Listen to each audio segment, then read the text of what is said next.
A fire has broken out at a fuel depot in Russia's southern Krasnodar region. The governor said a drone attack caused it near the Russian-annexed Crimea region.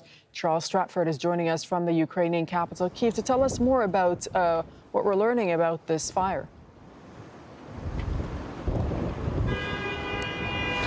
Well, very little information coming through so far, but as you say, there has seemed to be some sort of explosion that's occurred at a fuel depot in Krasnodar. That's on mainland Russia, very close to the entrance of the Kerch Bridge that connects mainland Russia with the Crimean peninsula.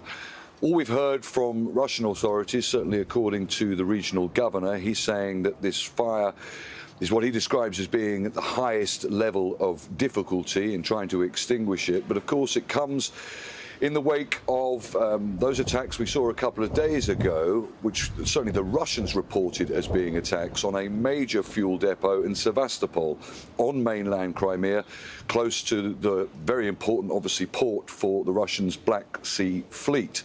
Again, the Ukrainians today, we've heard nothing from them, any kind of official confirmation or comment on these suspected attacks, but it wouldn't be inconceivable that this was an attack.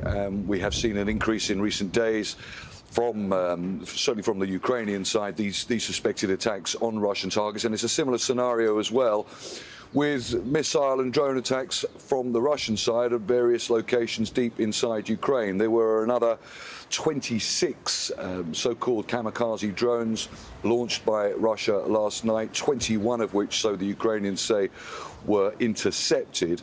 And of course, if you look at this in the context of what's expected to be a major counteroffensive by the Ukrainians in the days and weeks ahead, these kind of tit-for-tat attacks would not be inconceivable. Seemingly, Russia trying to hit Ukrainian supply lines and the Ukrainians trying to potentially hit fuel depots, so important, obviously, for the Russians as they dig in their defensive positions in expectation for this counteroffensive. All right, thank you so much. Charles Stratford reporting from Kyiv.